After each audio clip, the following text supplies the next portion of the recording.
Welcome to CorkCon today for March 4th, 2020. This is the show where I break down some of the biggest stories happening in the world of cord cutting right now and give you my opinion on them. Now, this is my opinion. If you want to learn more about these stories, check out the show notes down below.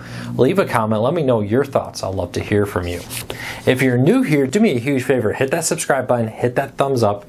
Really appreciate it because that lets YouTube know you enjoy what we do here. And hopefully we can help you break free from the high cost of cable TV and still enjoy the shows you want to watch. Now, real quick before we get into the news today is the 1-year anniversary of Cord Cutters News' Cord Cutting Today. I'm very excited about this. I can't believe how this has all grown. I can't believe how many people here have joined the channel since we started the show. Over 100,000 new subscribers in the last year. Really appreciate your support. Really thankful for everybody here. Huge thank you to everybody who's made this possible. Jess, Tamara, Becca, and more. You know, there's a lot that goes into the background here of the Cord Cutting Today and Cord Cutters News. It's a website too that you just never see. I know you see myself here, sometimes Jess, but there's been Tamara doing stuff. She's back now, so it's really great having her back from her leave and more. So check out cordcuttersnews.com for more. But a special thank you to everybody who made this possible, from people watching to the people behind the scenes making Cord Cutters News run. A huge thank you. Well, with that said, let's get into the news today because that's why you're here.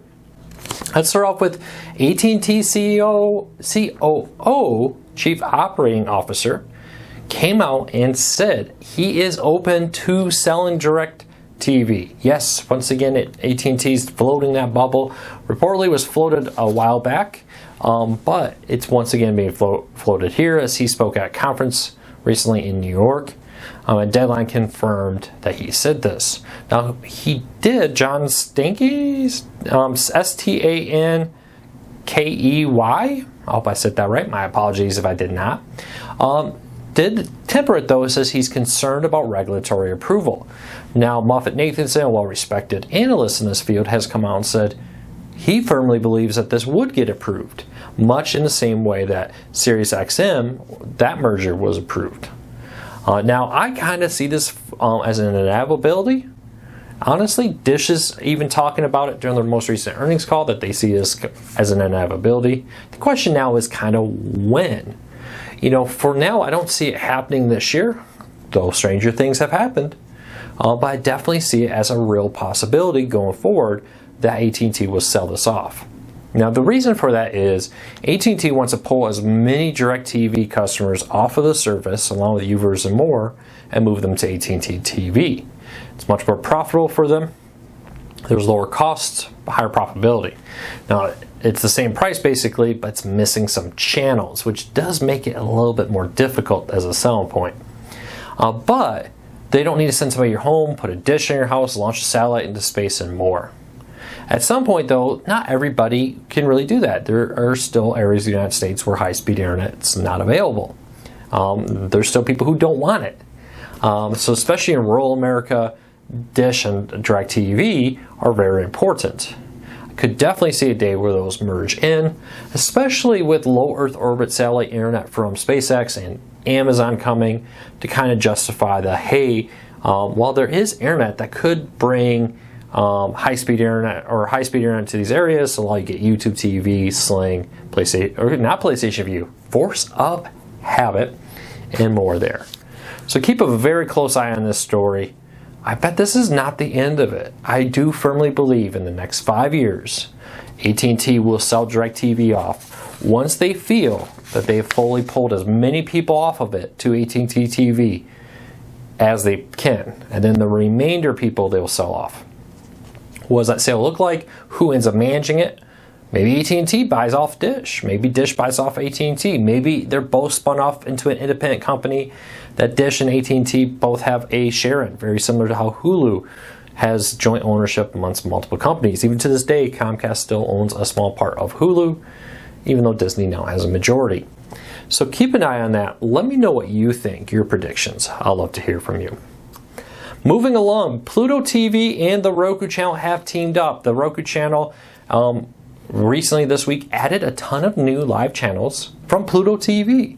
So things like MTV, Pluto TV, BET Pluto TV, or Pluto TV's Comedy Central channel, and more are all now streaming on the Roku channel. Now, not getting a lot of confirmation or comments about this from both companies, other than confirmation that this has happened.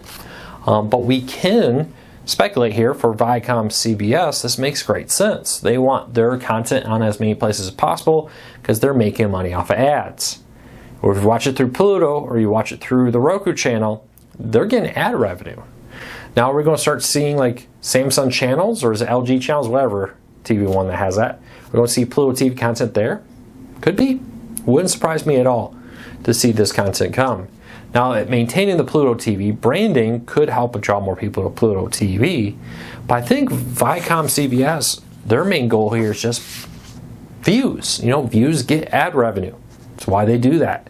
So it wouldn't surprise me to see this coming more often. This is a great win for the Roku channel because it brings a ton of Viacom content there. You got Comedy Central, BET, MTV, and more, all streaming older content through the Roku channel, which is great. You know, a lot of people enjoy walk down memory lane of the older content there. So leave me a comment. Let me know what you think. If you ever notice any content, though, leave us an email. Go to corecarsnews.com, click on the Contact Us, and send us an email. Now, with that, be as detailed as possible, because this story came from a reader like you who sent us an email saying, hey, I just noticed Pluto TV content in the Roku channel. That was a huge help, so thank you so much. All right, moving along, Amazon and Yes Network have partnered up. So Amazon's now a co-owner of the Yes Network in collaboration with like the Yankees and I believe others. But part of this will, and I think Sinclair too, but don't count me on that. I may be wrong. Maybe I misread that. But Amazon has teamed up with the Yes Network to stream, I believe it's 21 New York Yankee games live on Amazon in select areas. So this is 21 games. It's not a huge collection of the games, but it's a first step. Amazon has said that sports will be a major focus of what Amazon's doing going forward. You know, they've done NFL Thursday night. They've done Amazon now with Major League Baseball, and they've done events around the world. So we're going to have to keep a close eye on Amazon. NFL rights are coming up. They're reportedly very serious about bidding on them. Look for more and more sports rights to appear on Amazon as they try to make Amazon Prime more attractive. Great thing about sports and live events in general is you're more likely to watch the ads. When you're watching something like a scripted show, often people are happy to DVR it so they can fast forward through the commercials. But when you're watching football, basketball, baseball, often people want to watch it in real time, which means you're going to have to sit through the ads more often than not. So increasingly, you know, we saw this with Fox. They sold off a lot of their studios and channels, but put a heavy emphasis on news and a heavy emphasis on sports because you're far less likely to fast forward through that. So very interesting to see what happens here. We'll be watching this closely. But Amazon's not alone. YouTube's also trying to get heavily into sports and other places. So we'll have to see how that plays out going forward. All right, Hulu with live TV is now available on the PlayStation 4. Now, I can hear the comments. Well, Hulu's been on the PlayStation 4. You are right, but that was only for the on-demand version. Hulu with live TV is now available on the PlayStation 4. So good news here, PlayStation 4 owners, when you lost the PlayStation View, you're kind of like, what live TV service can I watch? YouTube TV came first, looked like they had an exclusive for a few months. Now Hulu's there, hopefully more services come soon.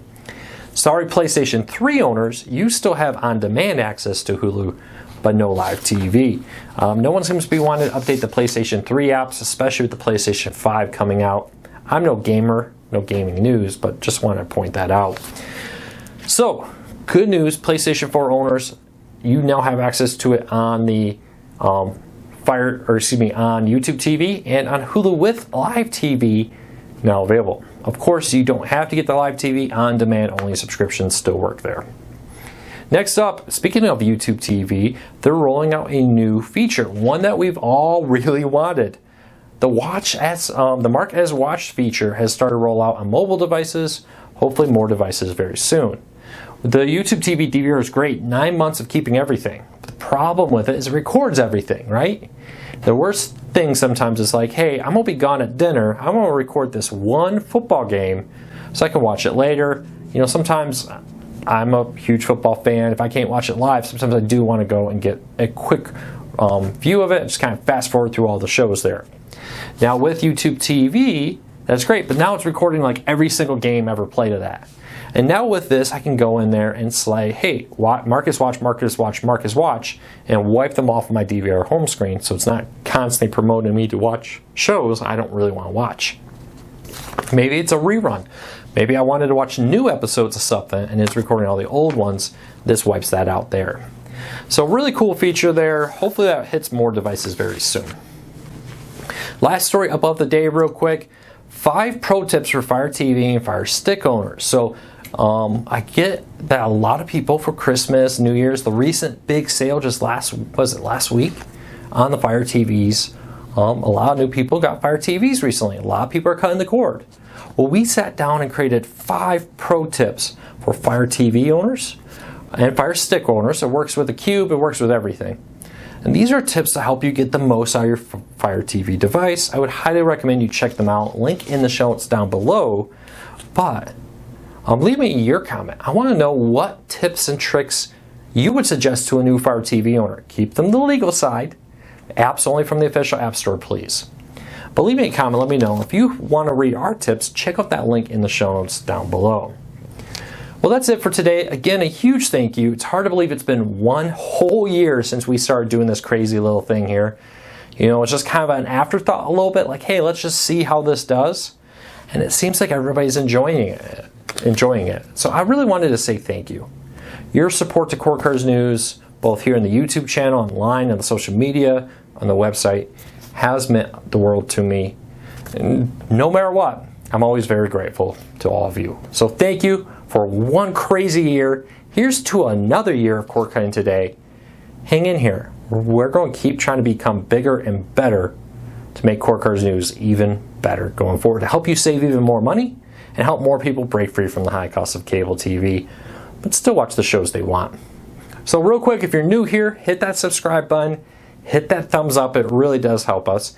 If you've been here a while and you find any tips or tricks, make sure to go to cordcuttersnews.com, click on the Contact Us, send us an email. I'd love to hear from you.